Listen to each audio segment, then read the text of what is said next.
Hello, everybody. How are we all doing tonight? There's only me right now. And let's see who comes in.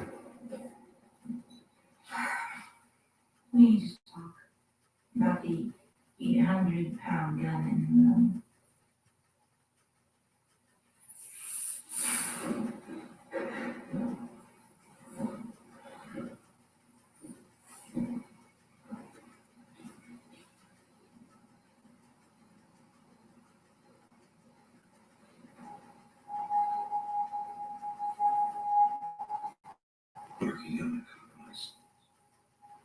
Okay.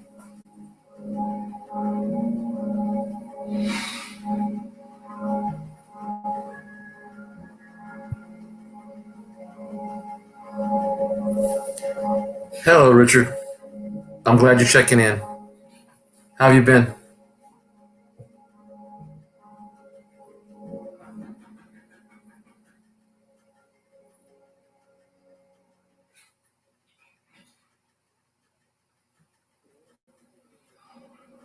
Looks like your first week surgery went well. Hope you're resting well. Hey, Slacker. No problem.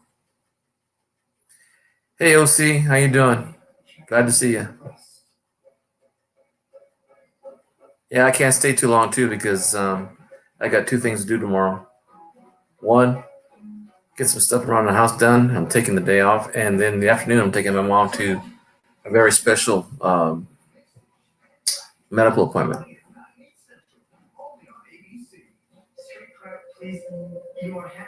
Slacker, now that you hear my voice, you did an awesome job in that video. One of these days, I'll show you my gnome. It's a gift from a friend of mine. Hey, Brian. I'm here.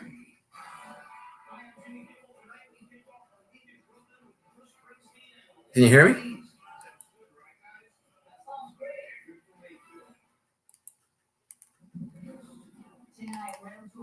Let me see.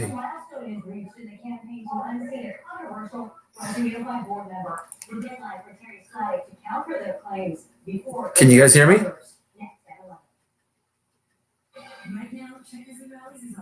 Huh. Let's see. Oh, good, good. Yeah, I've been cleaning up here. I got coins all over the place, so I've been little by little.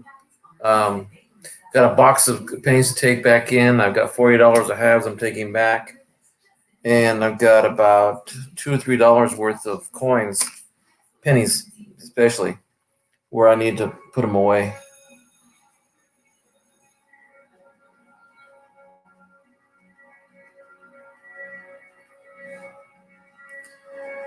Slacker, you outdid yourself on that video. That was pretty good. I have to admit that was Oh, no problem. You had your audio off? Okay. So I know it's soon, but have you decided what you might want me to do for your next storyline on your next video for the gnome? Probably just got enough energy to get done with what you were doing. Should be interesting what you're gonna do with that flamethrower. I could imagine, but you have a background in electronics, which added to it, and then your storyboard was, well, I call storyboard, sequence of scenes, and the dialogue was pretty good. Are you getting a lot of reaction from it? I've done number 15 mail calls videos.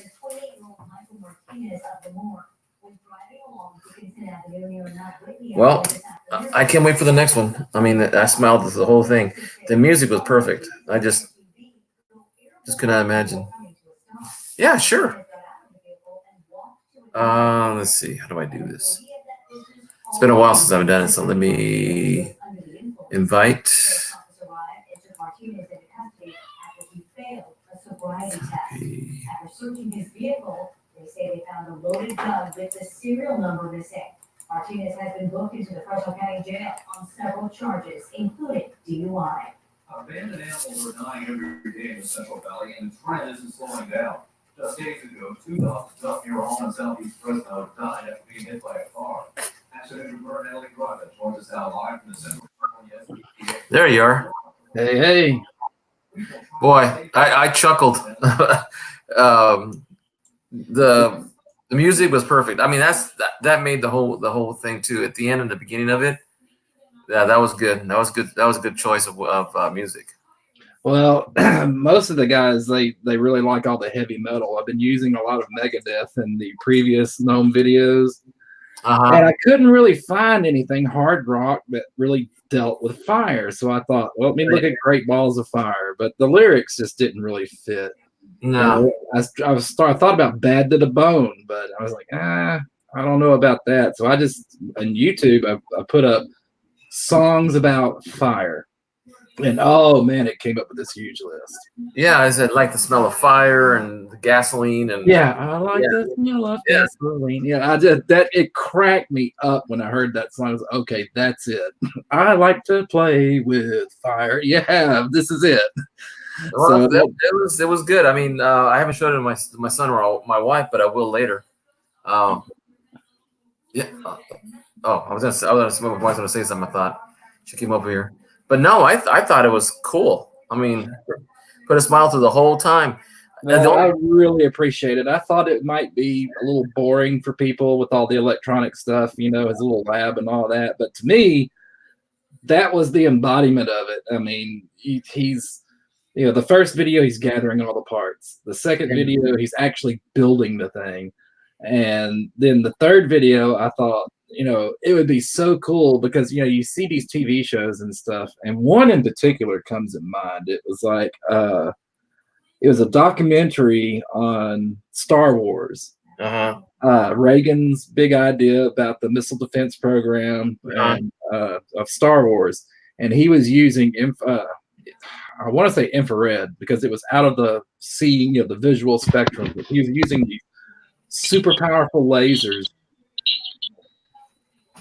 Kill your YouTube side, Omega. Omega, yeah, I was gonna say. YouTube.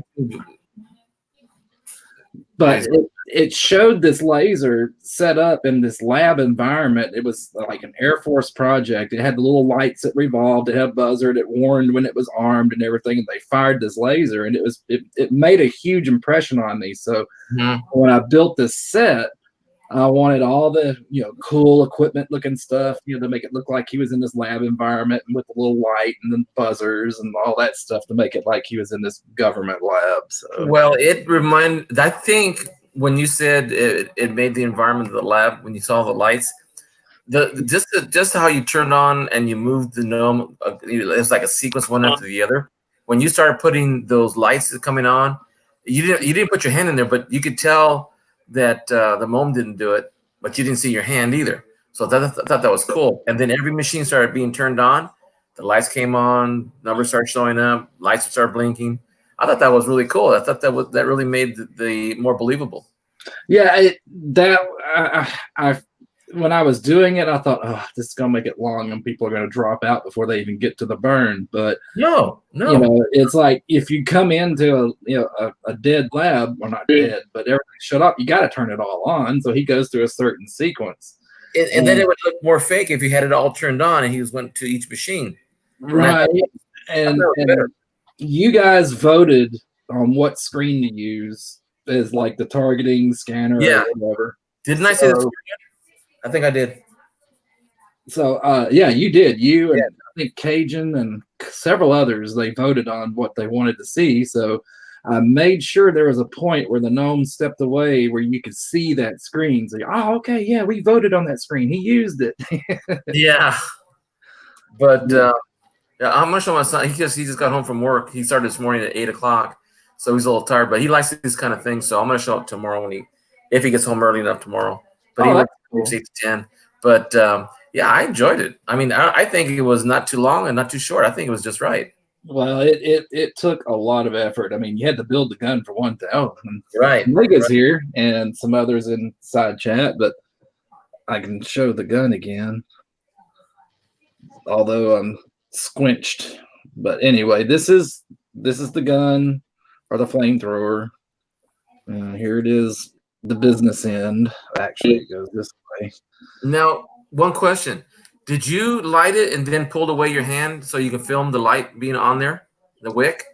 Yeah, I had to. I mean, there's no electronic ignition or anything. Yeah. So I mean, I took a series of about 16 different little videos.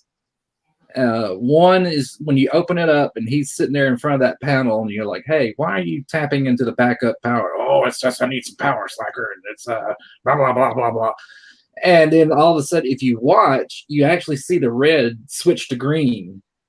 And like he turns it on. And that just, I could not believe that actually worked. That's two separate videos spliced together. And I couldn't believe that it went as seamless as it did. But that was the secret behind that, is using a good tripod. Let's see what else. Oh, but yeah, the flamethrower itself. Yeah, there's no electronic ignition. So I had to prime it and get it ready. And this was when the camera was shut off.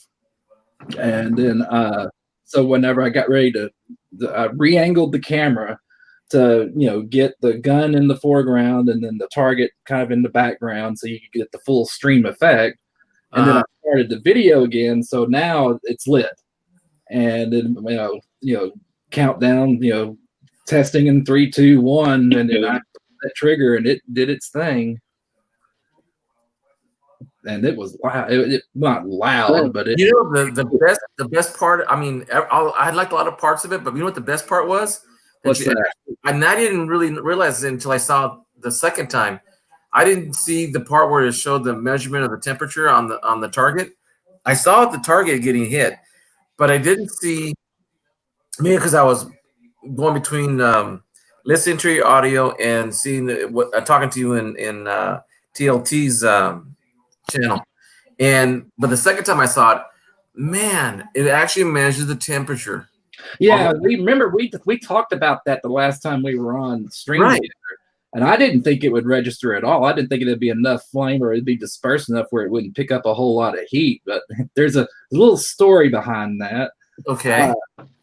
I didn't realize that when you burn that fuel, that it puts off a real noxious fume. I mean, probably dangerous, very dangerous. But so I guess I got mixed up in all the stuff that I do, because you have to remember, I'm hitting buttons over here, I'm doing this, I'm making this noise happen, I'm making this happen.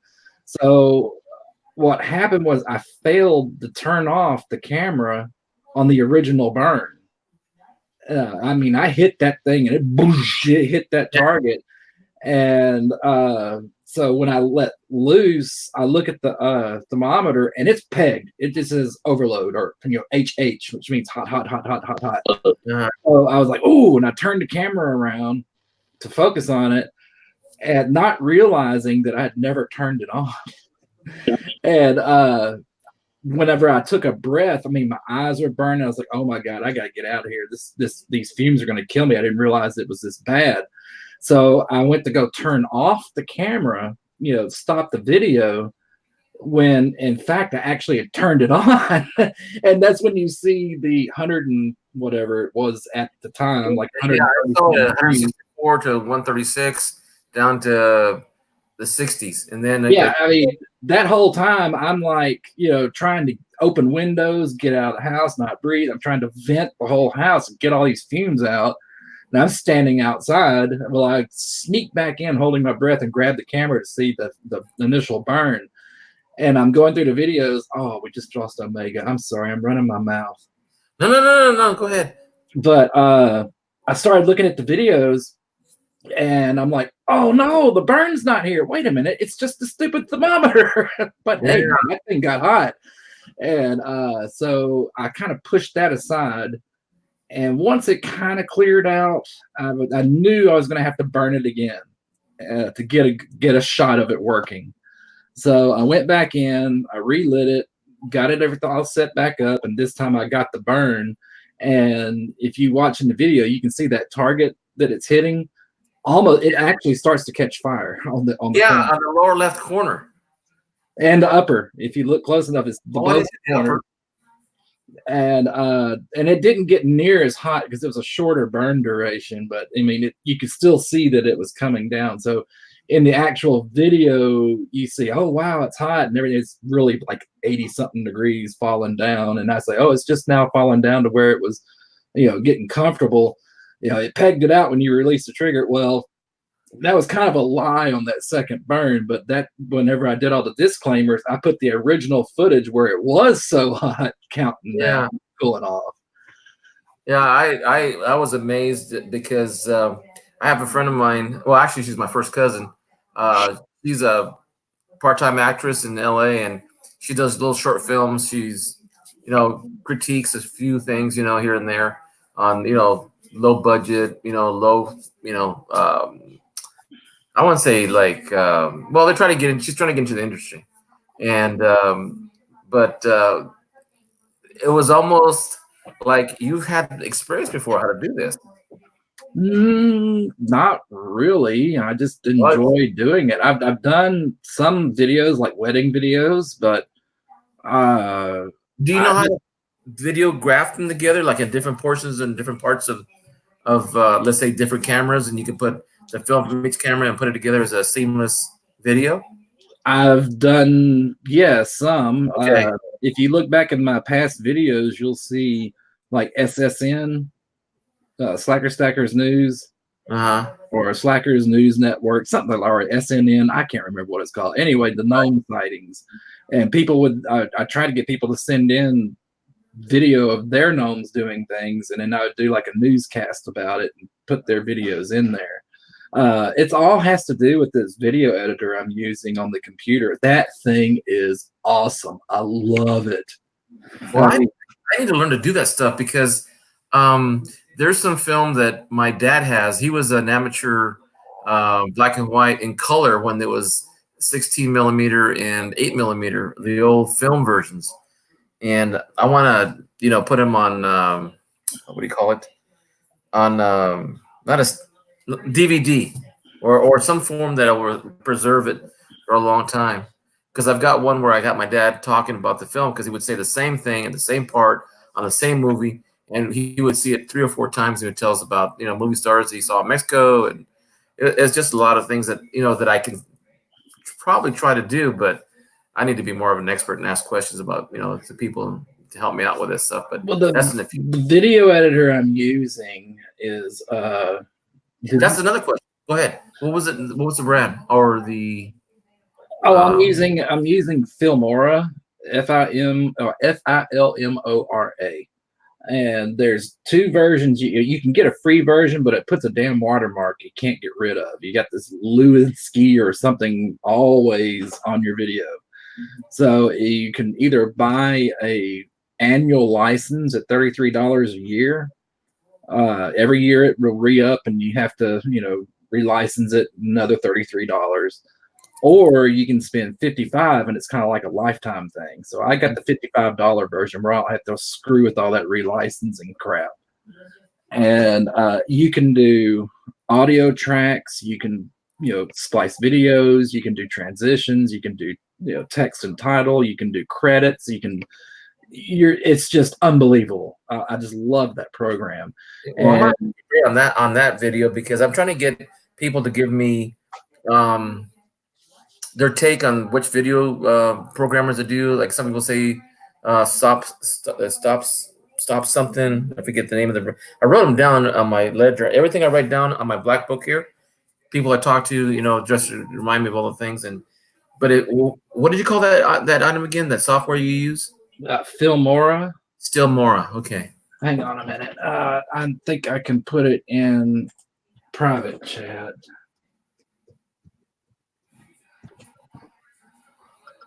Can you see that? On your yard thing. Yeah, the SteamYard side, you have like a little private chat type thing. There's Omega. Thought we lost him. What's on my sensor? Let me see.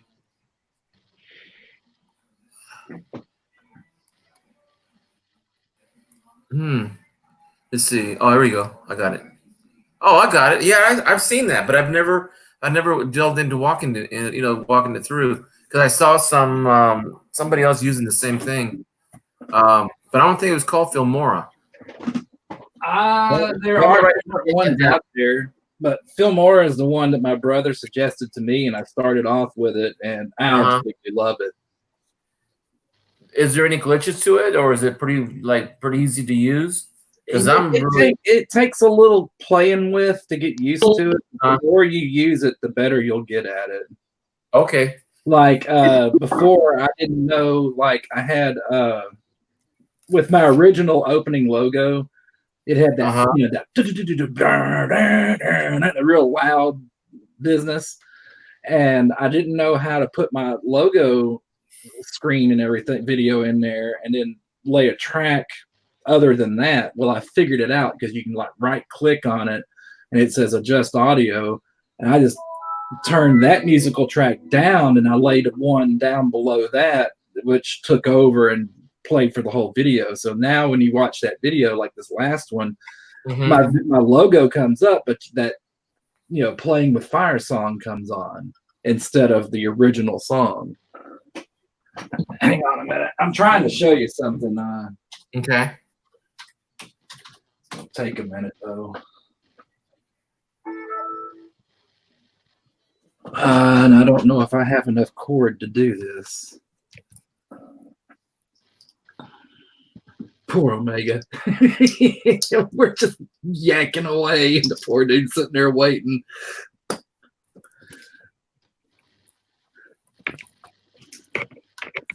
All right, let's see if I can do that. And pardon the mess, but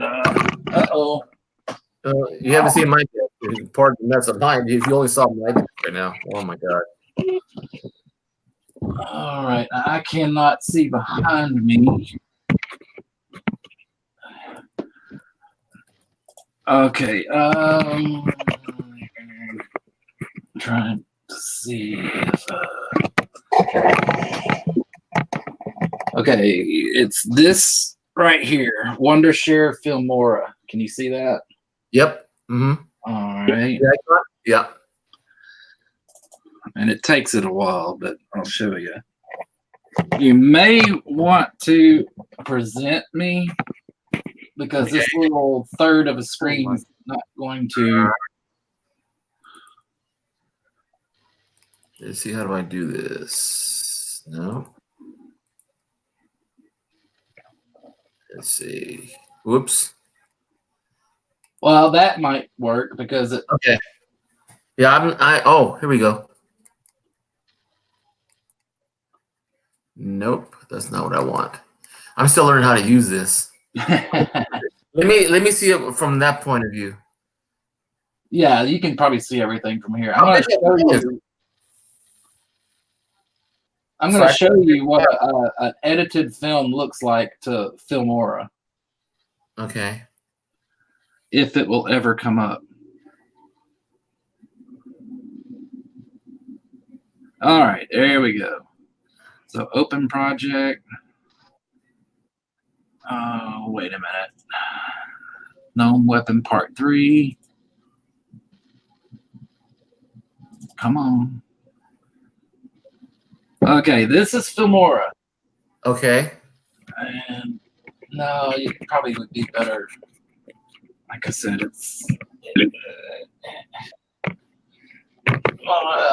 this is very awkward for me, so bear with me. Not a problem. These three are three different little videos that I made. Or actually, this is just a picture. This red one is just a picture that I can put several up. This is my intro video, and this is the actual part 3 video by itself. So you put in like they call it a beginning card, end card, and then videos in between. Yeah, but I had to go and individually build each of the entry and exit videos. Oh. So I've spent a lot of time on Discord. There are different projects. This is your preview. Oh, you can't see. This is your preview screen. When you're running your video and stuff, it'll all play and you can see it here. All right, now this down here That's the important part. Because this is your whole video in blocks that you build it. Now, does it go with the time above it? Does it what now? Is there a time bar above it? Yes. This is how long. See this red line? Yes, sir. That will track as your video plays. Ah. See it in the preview? Yeah. Yeah, I saw that. Okay. Oh, uh-oh. Uh-oh. That was a mistake. If you get down here, you'll shrink your time bar, which is advantageous on really long videos. But this will tell you this right. Oh yeah, that counts like so many seconds, like 30 seconds, a minute 30, 2 minutes, 2 minutes 30. You get what I'm saying, and so on all the way across. Yep. So here is like the first segment. And that's my intro, and I can't see it. Gets me high. Can't help myself. Got secrets I can't tell. Okay, stop. You like that, LC? I like it too. I like the music. So at this point, I'm using a picture that has nothing on it, and then I can choose. Oh, if I can get in here and show you, I can choose like titles. I click that, and then I can put in the actual wording that I want. Let me try to find you a different. And again, this is going to take forever. Bear with me. Not a problem. See, my laptop is over 5 years old, and it's got 1 terabyte of disk. Not disk. What do you call it? Hard drive. Hard drive, and I'll never fill that up. I mean, I'm trying to with videos, but now that I'm doing videos for YouTube, I'm taking some good chunk of it now. So I might have to get a new one pretty soon.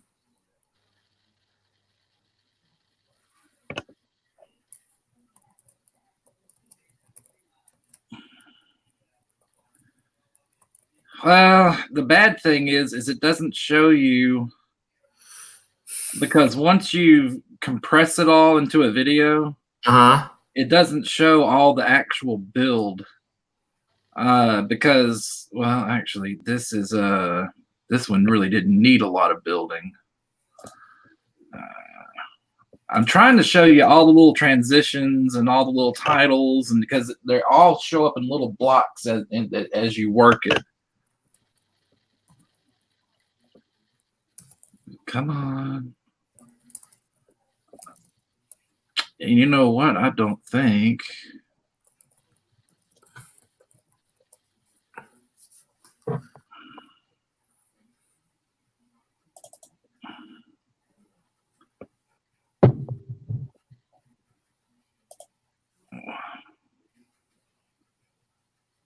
Come on, come on.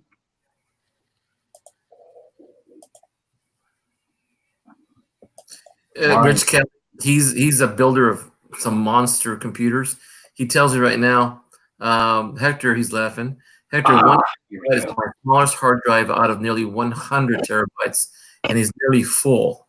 Oh God, I'm an amateur at this. Wow, 100 terabytes. Okay, here we go. This is a good example. See all these little thumbnails here? Yes, sir. Those are all individual videos or pictures. They're all individual little pieces. Okay, so here. I was going to say, is that what's represented at the bottom? Now, the bottom is how you build the video in the editor. Oh, I see. So, like, this is like a little intro where he's like, hey, I'm Sal, and I'm going to show you how I build my gun or whatever. I got my popsicle stick. I'm ready to go. So it'll track through to him. You see it on the maybe you can't, but then it'll get to the logo. Now see where that red line is right there at the logo, and that's a still. It'll play the intro or the logo, and then of course hold on, stop it again. Now see this blue spot down here, Yes, sir. maybe? Yeah. They're trying to. Oh, here we go. Okay, this is where the original music was for my intro, that real hard rock bit. So you have a thing where you can go and say adjust audio, and I have it turned off. So yes, we're gonna say okay. Well, then I went and dropped this song from Megadeth. That's what's. It's hard for me to see. Like I said, this is awkward. This big long green bar is the actual song from Megadeth, and it plays over everything. See the timeline here? Uh-huh. And how do you extend the same music if you play an 8-minute music and 8-minute video and your song is going to be, let's say, 3 minutes and 30 seconds? You can either repeat it or use different songs or add different music. And when you repeat the same song, do you find a certain place in the song that you start over again, or you let it run out, and as it runs out, you fade in the other one? Yeah, I usually let it fade out and then fade into another. Oh, okay. But see all these little purples up here? Yes. Each purple block is a set of text. And we'll get to that. Okay, see that here is that red picture, which is right here. One block, which is about 5 seconds of the picture, or is it maybe 10 seconds because it's kind of squished. And see these little, I don't know if you can see them, but there's these little black little dotted things at the ends of these two, this purple and this black box. I do see them. Okay, those are fades, and that would be your transitions. Phase the picture going into another scene? It actually fades. It fades. Let me see if I can get to the. Okay, you'll see. I'm gonna go ahead and play it. Okay. See how it fades out? Yeah, yeah. And it goes to the next one, and of course, there's your purple with the little text. That's what I put here. And then they both have a fade margin on it. Well, this one doesn't. The bottom one doesn't, because I'm going to add, it'll transition from that to the next piece of text for the same picture. And then whenever it gets to the end of that 10-second block, it will fade into the next 10-second block. And there's your text. New text, fade. So you can see how it's a pattern. There's a 5-second block with a fade, a 10-second block with 2 text items, and a fade at the end of 10 seconds.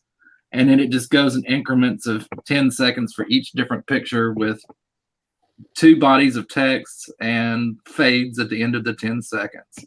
Wow. And then at the end of all that is where I do a little kind of a disclaimer video of just the gnome using the original audio, which is this blue track here. So you see where the green track ends, and I fade it out. It's hard to see, but there's a little line that diagonals down that cuts the volume off. And then it just goes to the gnome talking about, hey, this is dangerous. Don't do this at home, kids. You're going to blow yourself up. And then of course, at the very end, there's a little fade here at the very bottom. Here, bye-bye. And then it goes to the Metals Mafia close. And I remember that movie. Jeez, that was such a great movie. All 3 of them. But that's the editor, and that's how you do it, man. You just learn. You just kind of pick, place, play, and have fun with it. So you can actually do a combination of still pictures, videos, and you can add different files of videos to make a block, and then the block can be made into a sequence. And a sequence can be made into a video. Oh yeah, I mean, that's it's so hard to see with my pointer back. Video, right? Video. All these little blocks are still pictures. That's all still pictures. See, that's what I want to do. I want to do a little bit of video and still pictures. A lot of still pictures. And then video. What's the red bar at the end? At the very end, that red bar that's vertical. That's the timeline. That when you're playing the video, it'll track and show you at what point in time you are in the video build. Like if I want to see, I'm trying not to.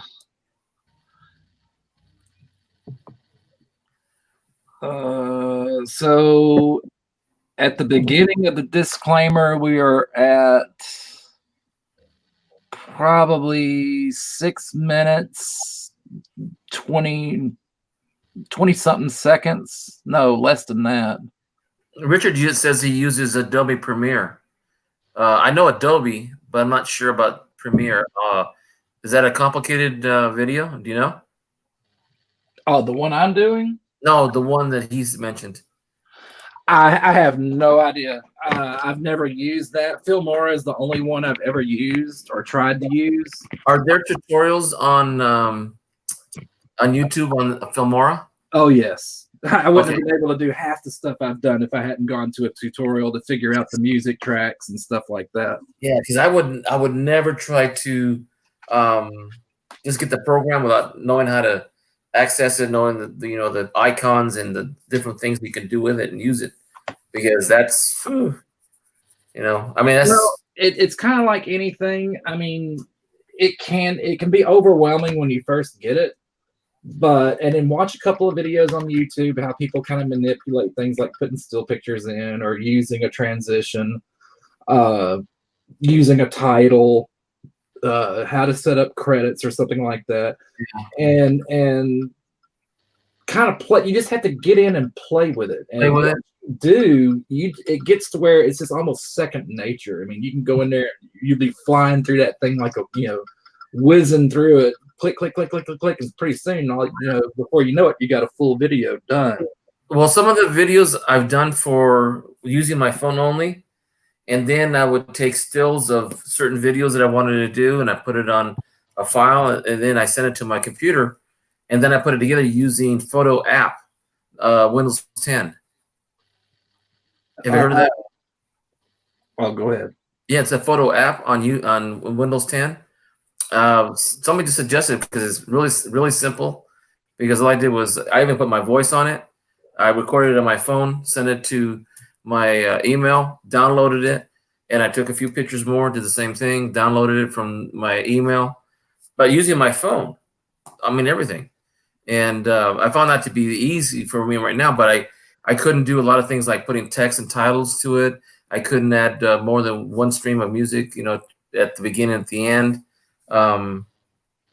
So now that you mentioned Filmora, sorry, and Richard's saying about Premiere, he said he uses a pro editor.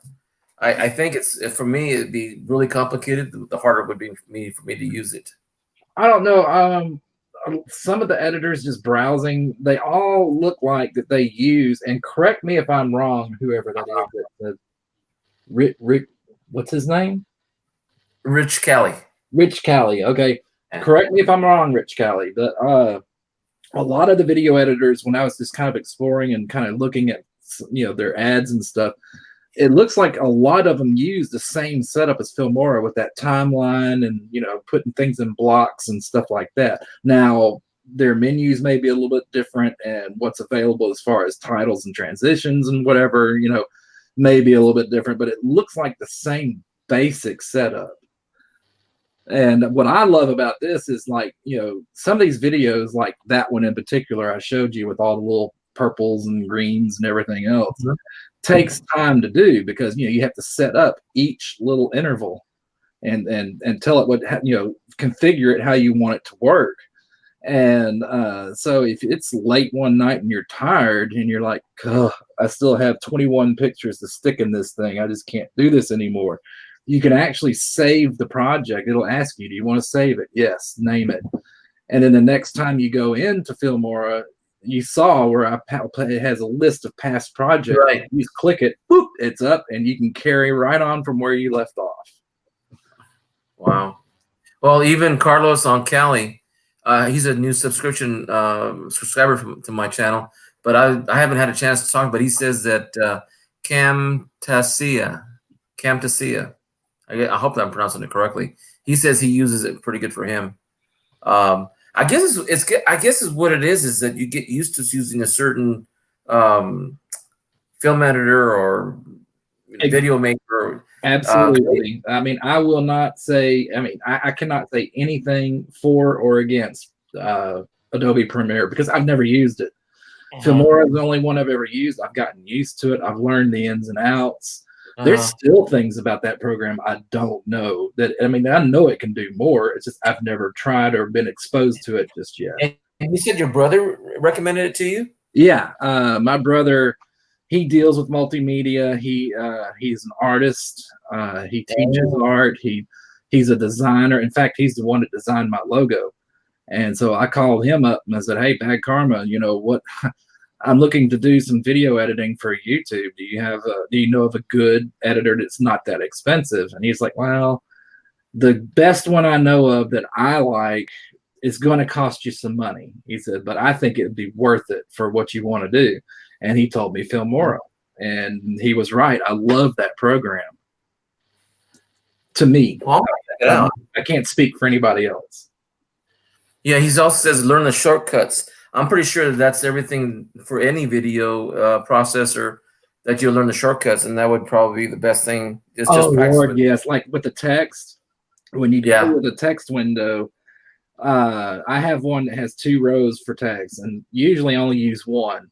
And I just like the style because they all do. There's like hundreds of them in there, and they all do different things. Like some slide in from the right, some slide in from the left, some roll up, some fade in, some. Now I got it. You know, this one, it just comes in, and then you can, when it switches to the next block, it goes away, and the next one comes in. So it's perfect for me. So I get rid of that last one. I just blank it out, and I click on the top row, and then I set whether I want it bold, center line adjust, which means it expands. It starts in the center, and as you type, it stays centered. Oh, he looks pissed off. No, you're not mad. Okay.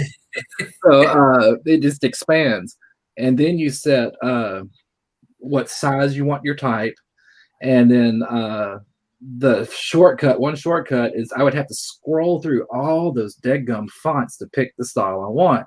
Well, I learned you can just click in that field where the font list is, hit the beginning letter like T, and it'll say Times New Roman. Okay, that's what I want. Click, I'm there. I don't have to keep scrolling through all that mess. I just T, do Times Roman, type in what I want to do. Type in my text, enter, yes, okay. And then you put it where you want it, of course. You have a little thing where you can drag it all around the screen and center it, or, towards the bottom or the middle or whatever.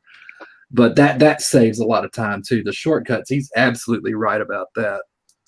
And the other thing he says is that he learns the shortcuts on the keyboard. Boy, that would be hard for me to keep track of everything. I don't even do the ones with the only one I know is Alt 164 for the Enya. It's for when I write in Spanish to family or students' parents, I write the word Enya.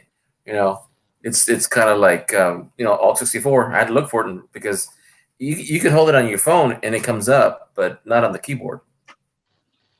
Yeah, I don't know the shortcuts for Filmora as far as keyboard shortcuts, but I've kind of felt my way around it and played and piddled and had some videos turn out great. Had some videos like, no, let's delete and start over, but that's all part of the learning process. And then you get quicker, you find out little things that you can do to make it easier.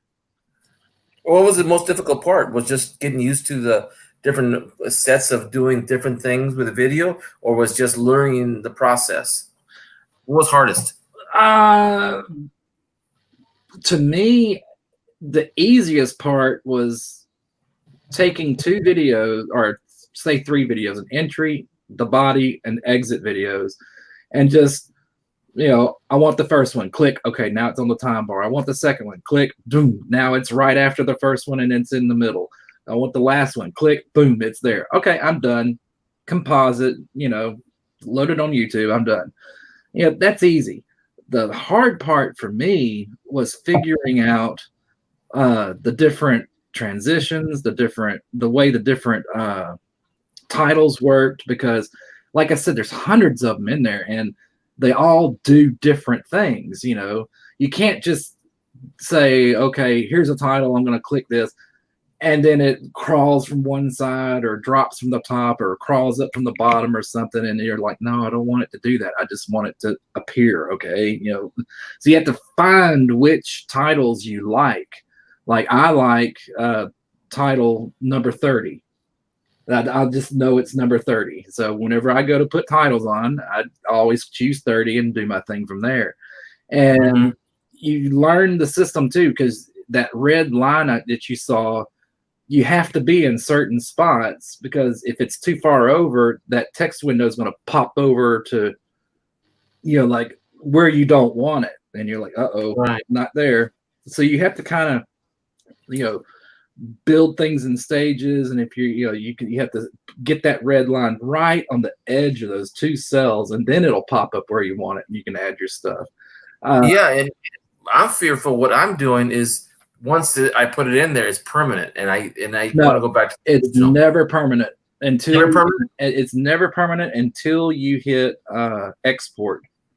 'Cause Okay. when you export, that's when it dumps the whole thing as one huge video, and you can you still, if you save that project, you can go and play with it, but you'll have to delete the original one that you just. You see what I'm saying? If you just couldn't eliminate one section or one part of it, let's say you export it, can you actually go back and just cut that part out, or before you exit, you run it through?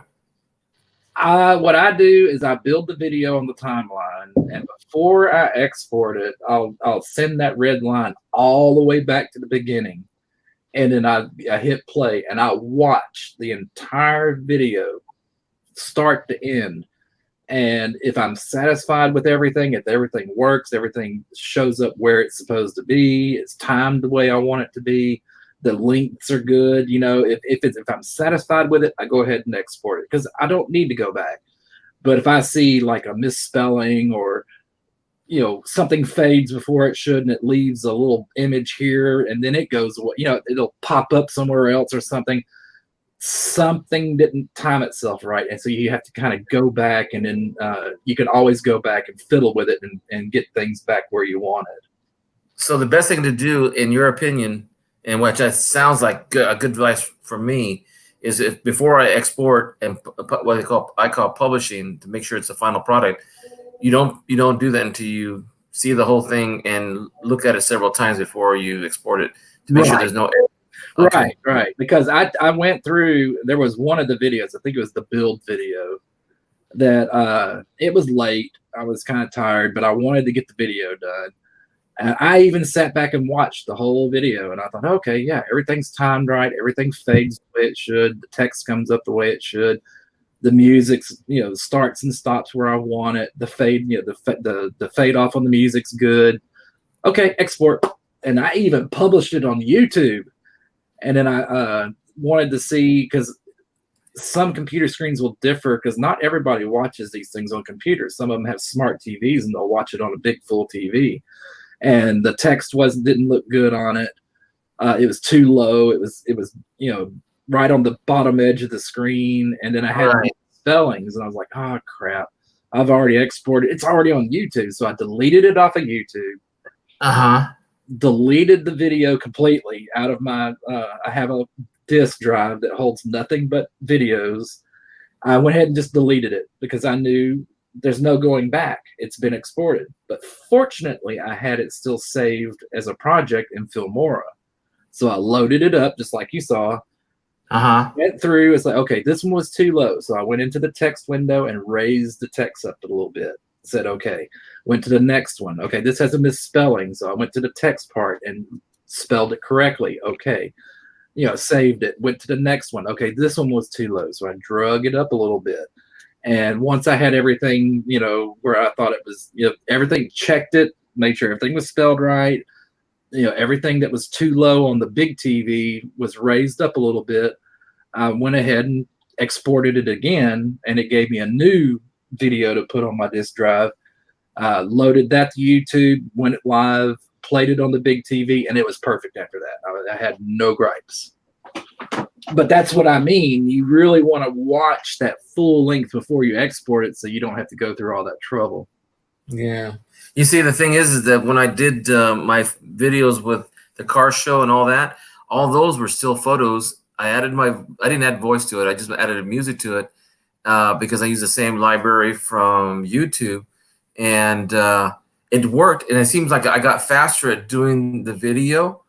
There were some cards I should have put in. I should have put my voice in, this and that and the other thing. But I didn't, because I don't have the confidence yet to put a lot of different things because it may detract from the cars, or it may be distraction on my voice, or the transition's not good. I mean, I'm still playing with it, which is in a way I'm taking my time.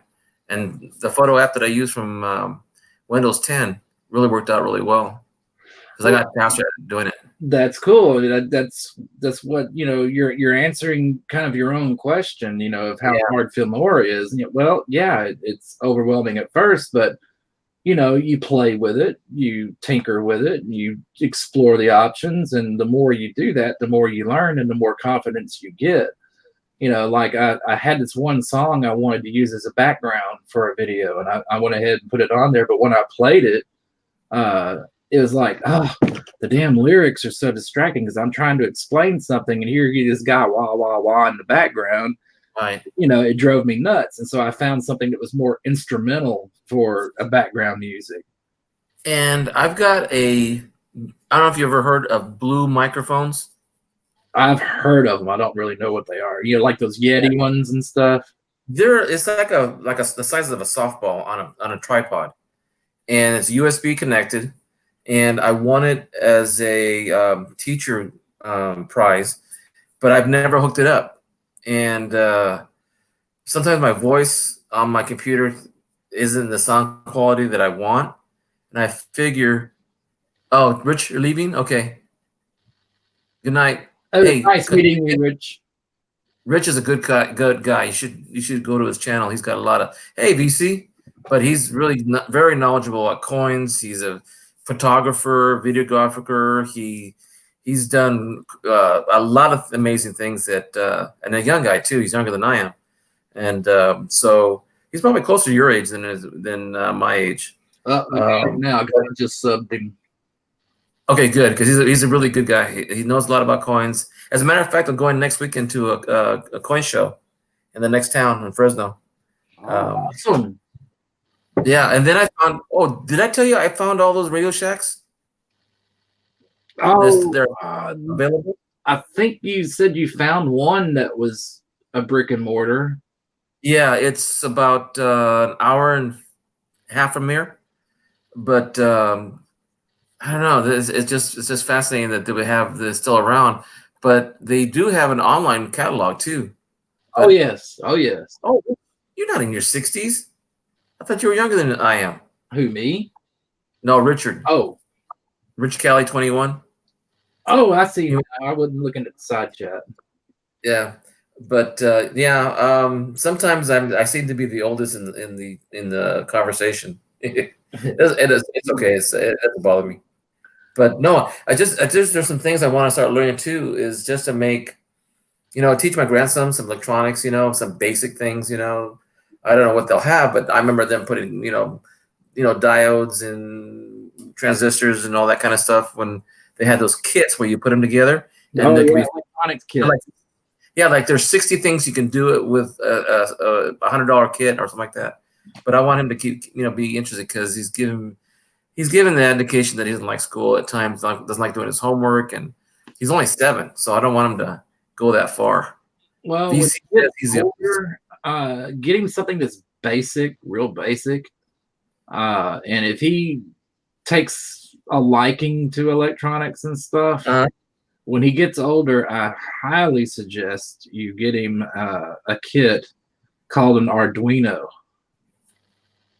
or a Raspberry.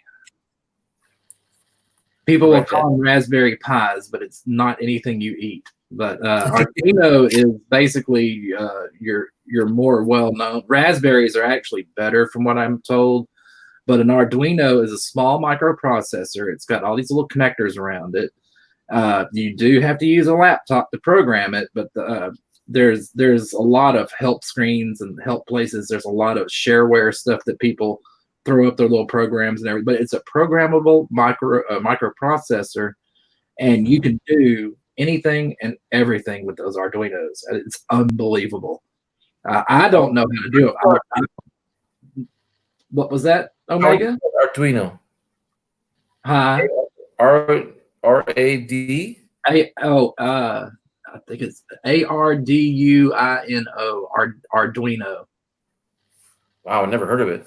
Is it from the U.S. or England or what? No, they're in the U.S. There you can find them at Radio Shack. We had Arduino kits. Oh, okay. There. And a Raspberry is the same thing, but it's a I think the language is a little bit different, but they're a little bit more versatile.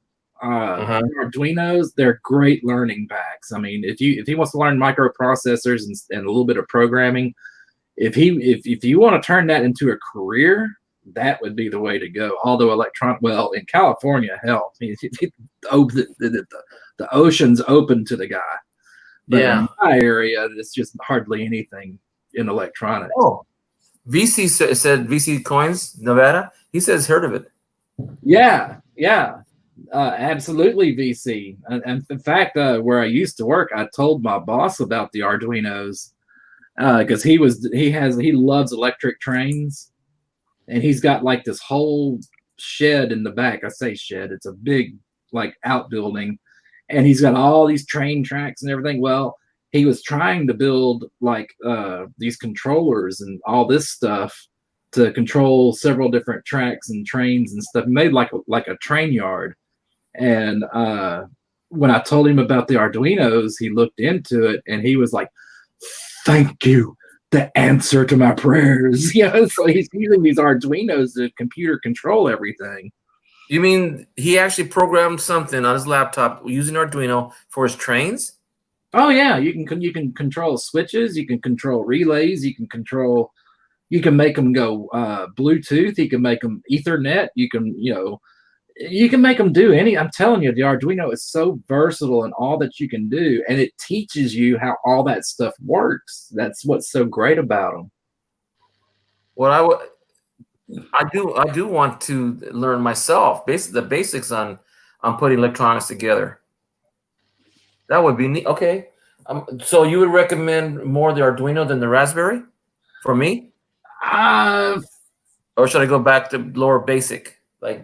Arduinos are basic. That's what I'm saying. The Raspberries, they're a little bit more versatile, but from my understanding, and don't take my everything in stone about it because I'm not that experienced. I just know what people tell me. I know what customers have told me, and I know I've seen some of it being built. And the Raspberries are more for your software engineers and still hobbyist type stuff, but for the more advanced type stuff. The Arduinos are a little bit more basic. They're more known. And like I said, if you look up like Arduino, I'm winging it here. I wish I could remember what the guy told me. It was a site, but if you're trying to figure out, okay, I want this little screen to show me how many RPMs this motor is running. There's a program for that. You plug in the motor, the Arduino can control the speed of it or step it up, step it down, whatever. But the little screen has to have its own driver and its own programming.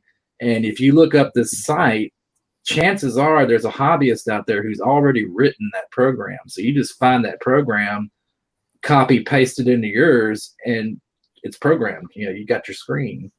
That's what makes them so appealable, so attractive to hobbyists, because a lot of the programming and research has already been done, and you still learn because you got to splice it in there. There's still lines of code that you got to write to make it work with the rest of it, but the bulk of it's already done, and you can see what's going on there. Well, this is why I like talking to you, because I've got 3 doors you opened to me already. Your videos, talking about the stuff that we talked about last time, and now the the electronic part of it, down to the nitty-gritty of the diodes, the transistors, and so forth and so on. Oh, there's a video out there. I wish I could remember. Well, you got my email, don't you? Oh, I'm trying to think of the video now. Yeah, I stumbled on it where a guy, he was an engineer at NASA, and the boy, his son, young son, loved, the one with Tom Hanks, Apollo 11. And his dad built basically a cockpit mock-up of like a LEM unit or something. It used a an Apple tablet as the center screen for like the movie, and stuff like that. Mhm. But he had all the switches, little gauges. He had the little panel alarm lights and stuff. And he built all this in like this little desk that when it folded over, he would do his homework on his desk. But when he was done, he'd open up this desk and here's this like cockpit, and it was all controlled from Arduino cards. It was all done by Arduinos. Rich Kelly says that his hobby of computers, I've heard he's put some really massive, some really nice computers he put together. I mean, he's into everything. He's into coins and photography and videography and editing and BC, yeah, I'm gonna be going to the Fresno Coin Show. It sounds like Rich and I would get along if we could ever. Oh yeah, are you kidding me? I seem to associate with people that have not just one function, of coins, but sometimes we get sidetracked and we start talking about other things too. And you would like he's very knowledgeable about a lot of things. Well, if you get to the point if your son likes and if you want to learn about all that stuff, oh, definitely, I want to learn. I would talk to Rich. It sounds like he knows the Arduinos and the computer systems. I don't.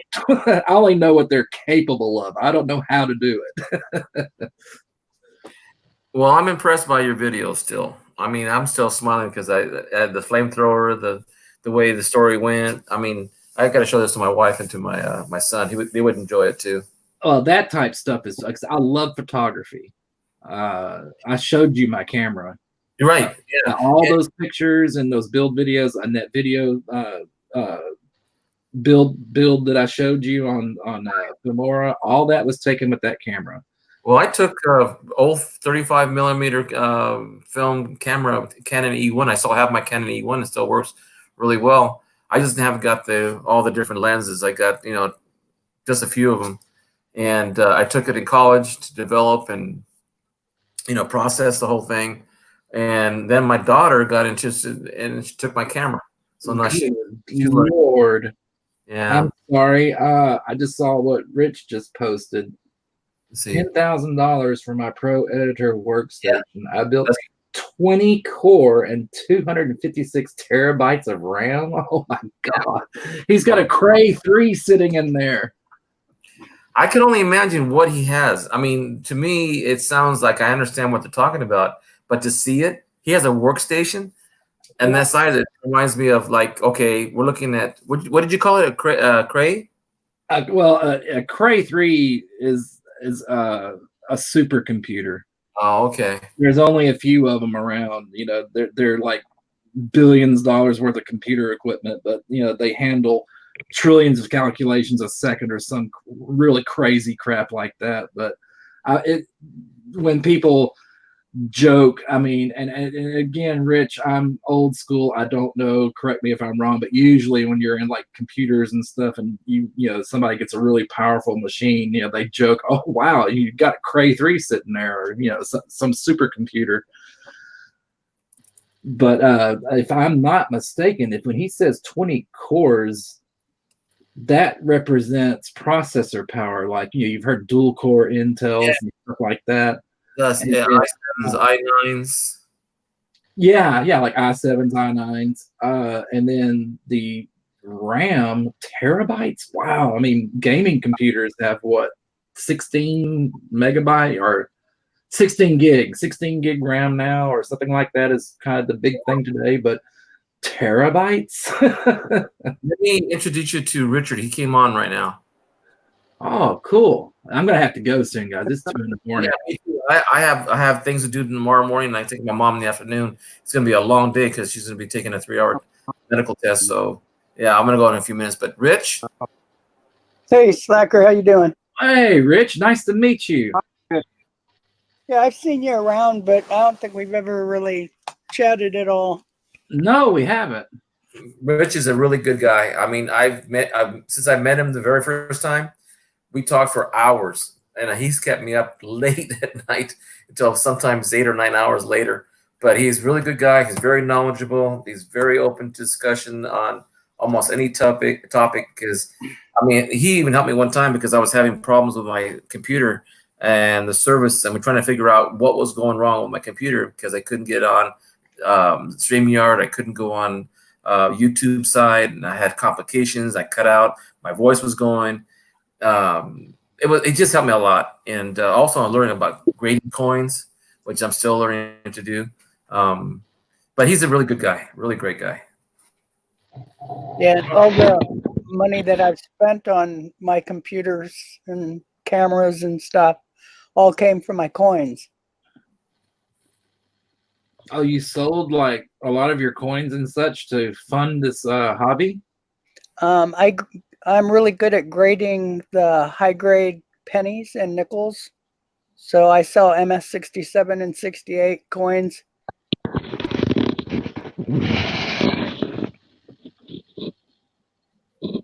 I'm sorry.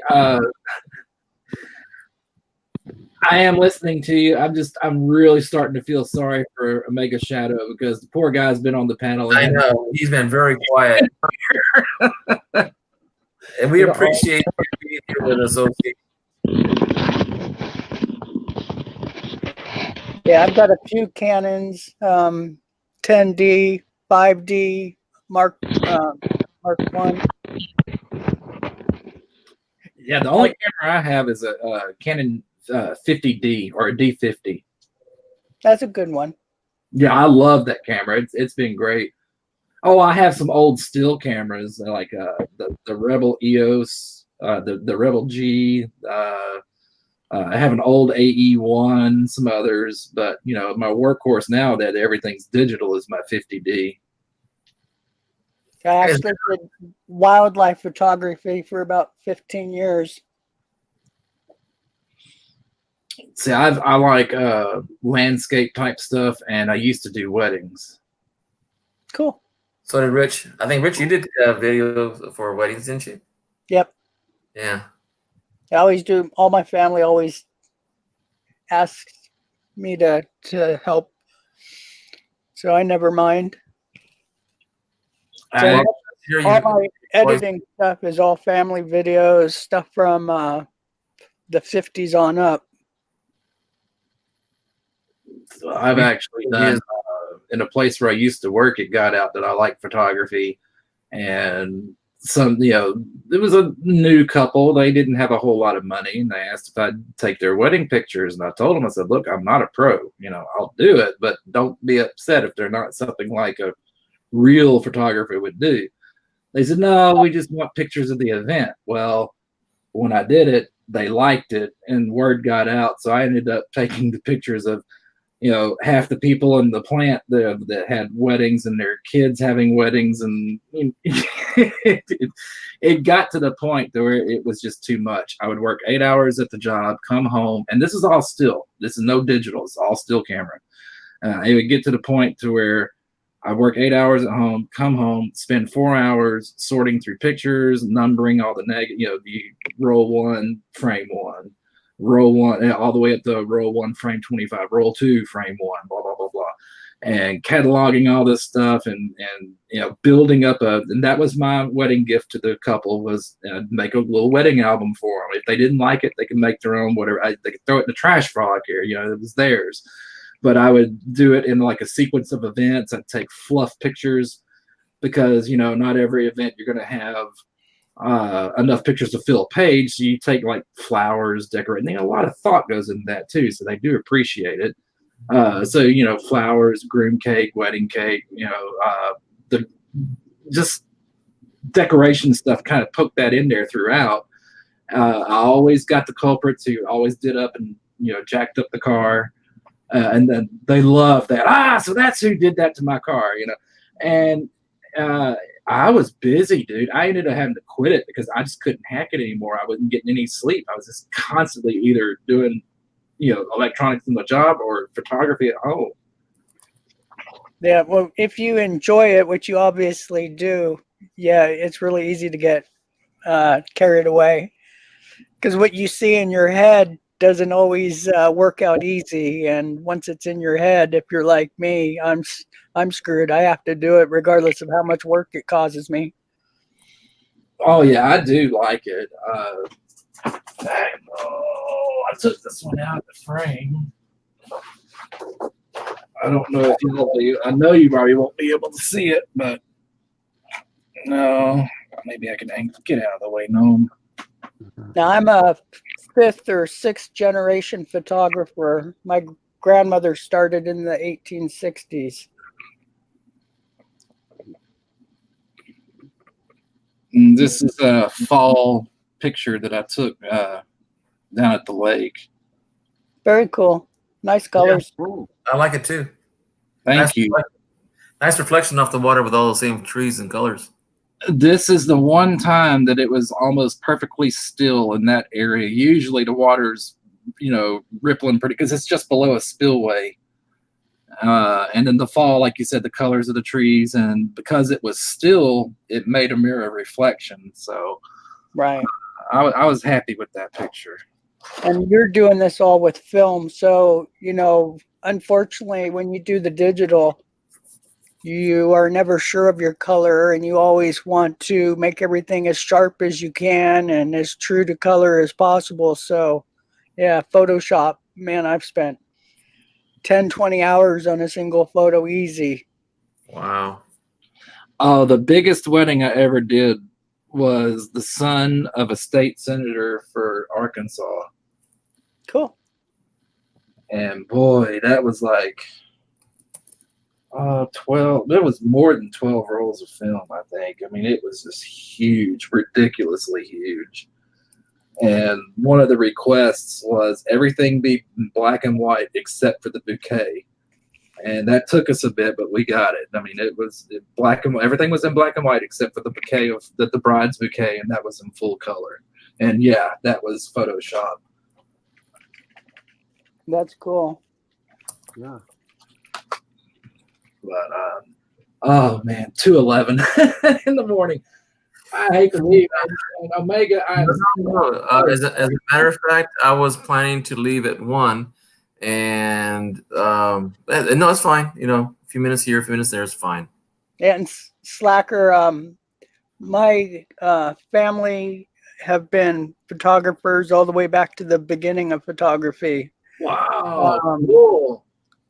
I have issues with my memory. I'm forgetting my actual family name that is part of the Kodak company back in the 1890s. And we helped save Kodak at one point because my family was really mechanical, and we did half of the job for photography back then. They did the other half, and together they became really successful. But yeah, I started at like 10 years old in the darkroom with my grandfather and learning, developing and all that stuff. And a lot of the ones that did it back in the 1860s, well, mostly 1870s and up, they killed themselves by not ventilating the rooms properly, Yeah. mixing the wrong chemicals. But yeah, lots of people died. But my family was really successful, and I have about between 5 and 10,000 photos before 1900. wow. Couple thousand before probably 1880. You should see his family pictures. Those are awesome because he can actually tell you who they are. I wish you could remember the family name that helped save Kodak. It'll come in a minute here because it's one you'll recognize. I mean, is it like Brownie? I mean, I'm thinking of the different cameras that were named after people who, Kodak used to have a second name. It used to be something Kodak. And yes, Eastman. Thank you. So the Eastman family was mechanical geniuses, really smart people, and did a lot of the machinery for developing back then. Really did good with the tintypes, which tintypes is what really changed photography because it allowed people to finally be able to get copies of photos. You couldn't get copies before that. It had to be separate photos. Okay. So yeah, I've got a few videos I've done. In fact, I think I do have one on my channel that's some of my family photographs. But yeah, I've got probably 40 to 50,000 black and whites in back. And I'm Man. sure I'm probably way under. And that's what I do is all these photographs and stuff. I'm constantly doing videos and stuff for family, doing genealogy and stuff. I'm gonna make real sure. I'm pretty sure I subbed you earlier because Hector was speaking very highly of you and telling me the stuff you're interested in, which you and I share a lot. And I wanted to make sure I could see your channel. Yeah, I'm subbed. Okay, good. Yeah, I'm the one that has 1,700 pounds of U.S. coins. Oh God. Yeah, I'm mostly a hoarder, but I'll just call it my coin collecting skills. Well, like I said, it's 2:15 anymore. I'm gonna have to go real soon, but let's open the floor to Omega for a few minutes. Poor guy. My God. OC, how you doing? Good. What you been up to, Omega? Nothing much. Just something. Get in the mail. Yeah, I saw you've had a couple of mail calls recently. Yeah. Boy, you are a patient person.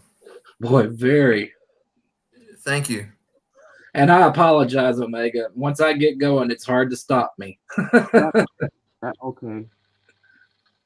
Don't I know I've seen your videos, Omega. In fact, I'm pretty sure you probably recognize my name because I think I've chatted with you a couple times in your comments. Yeah.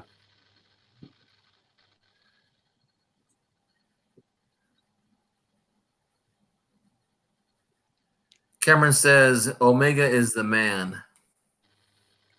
VC, be nice. He's saying Omega talks too much. Which that's a joke. Yeah, because the poor guy hasn't been able to get a word in edgewise.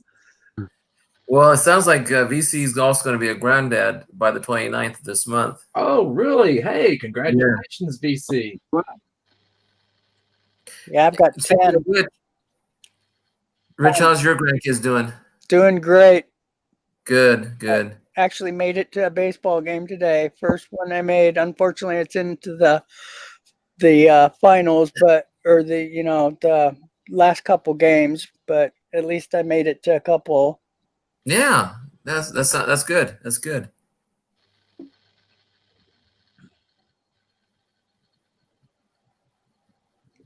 Oh, he's giving up on us. He's putting his coins up.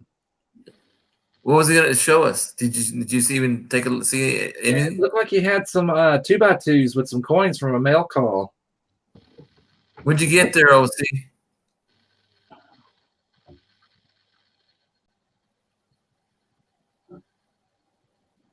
Steel penny. Oh. Nice. Yeah, well. 1928.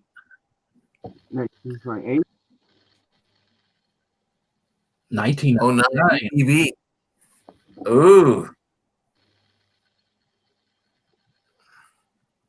Can't see that one too well. Oh, W? That was 19W.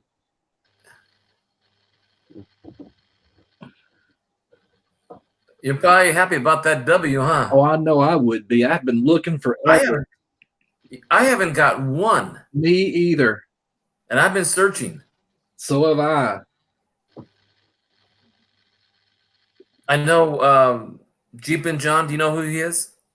Yeah, I've heard of him. Yeah, he says he's got over 2,000 plus. Wow. How did you get hold of so many? Well, he travels the states. He goes on eBay, and he finds out where they're selling a lot of them, and he goes to that area. He turned it into a side job. The guy has put tons of time into it, but it has really paid off for him. And then he asked me if it's possible if I go in California to find any up here because I can't find any in California, and I haven't heard too many people that have found them. Nope, me neither. Well, it must be a dead issue here in Texas because I can't find any.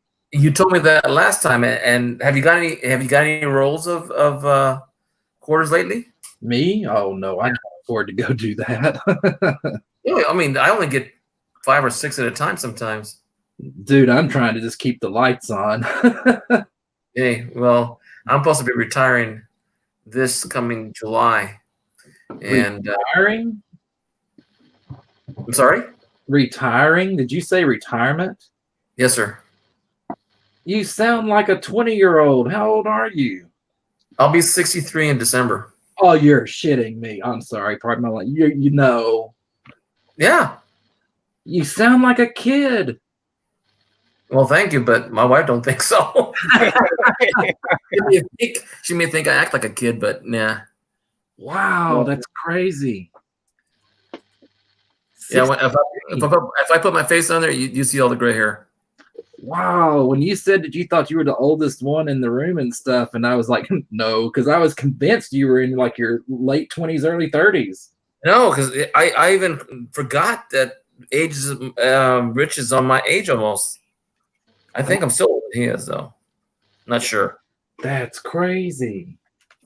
Yeah, I've had a few people tell me the same thing a few times. Even my wife gets a little disgusted about it because my face, light up and oh yeah, I'm 63, and she goes, "Oh brother," she says. But yeah, I was born in the 50s. I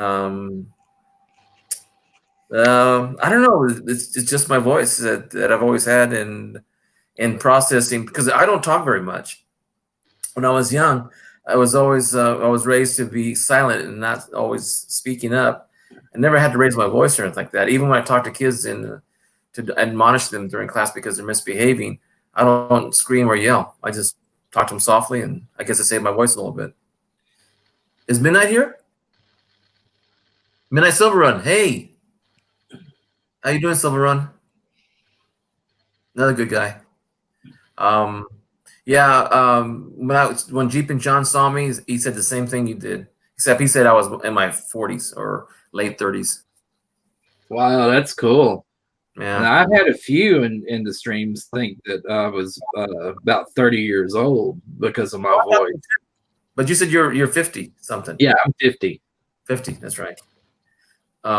Yeah, so it helps in a way because even sometimes when somebody calls the house, because we still have our landline, and someone will call and it calls my son's name. I said, "No, this is the dad." "Oh, you sound just like your son." My son, 30. How old's your son? 30, 30. and my daughter's 35.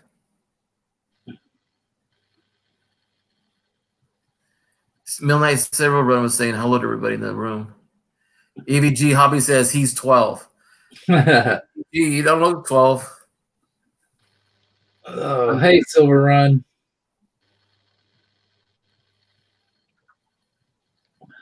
Okay, guys, it's almost 2:30 in the morning now.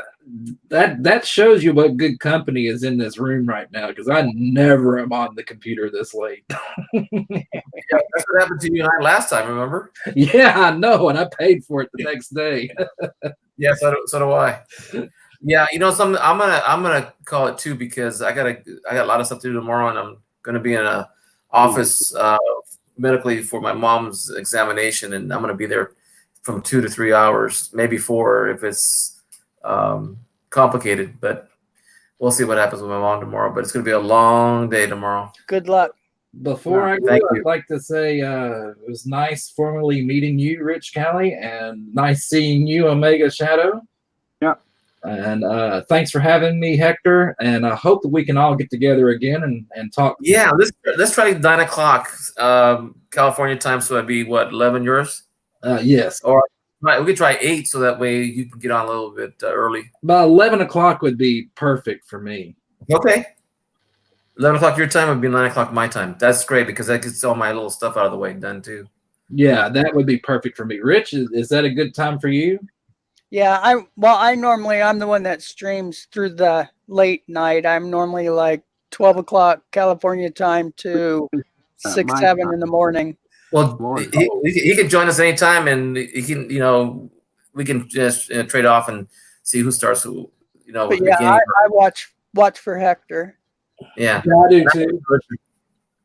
I was in another stream when I saw my phone say Hector's interest just went live. I'm like, okay, guys, got to go. It's 1 in the morning. Bye. I'm right over here. Yeah, because Richard, he piqued my interest in a lot of different subjects. I did not think that anyone would have the same interest as I did, and we hit it off real well too, and very quickly. Oh, I like what I We like. were up late. The We were up until what, 3 in the morning with your time? Oh yeah, I mean, we were. It was like 3 in the morning before I got off. But it's such a broad range of interests. We like everything. Richard is also my mega stretch on time, because a few times during the summer I was off the summer because I'm a teacher, and I was on him with 9 or 8 hours. A few times with Cajun Coin Hunter, and believe me, I was paying the next price the next day. But I enjoyed it thoroughly with Richard and Cajun and you, and we gotta have to get Omega start, giving him some time to talk too. But yeah, next time, Omega. Yeah. No problem. So I'm gonna end this too, because I'm gonna have a long day tomorrow. So Richard, nice seeing you again. I'm glad you're around. I was getting worried about you, and I'm still praying for you and Lincoln and everybody that I know. It's always good company with everybody I meet with today. First stream in weeks, so Yeah. And let's keep it short so we can get your rest and, heal up, at your own pace. And I'm glad to see you, though. I really am. thank you. Appreciate all the kind words. Well, like I said, it was nice meeting you, Rich. Nice formally meeting you, Omega. Even though I've seen you on in your videos and such, but first time face to face. Again, Hector, thanks, man. I hope we can all get together again soon. Always enjoy these talks. Our limit, right? Between 9 and California time, between 9 and 8, we start off and we see how it goes from there. Sounds great. All right. All right. Take it easy. Nice meeting you. All right. Good night, everybody. Good night, everybody in the chat. All right. Bye-bye. Bye-bye. See you. Okay. Yeah. Bye, Hector. Good night. See you, Richard.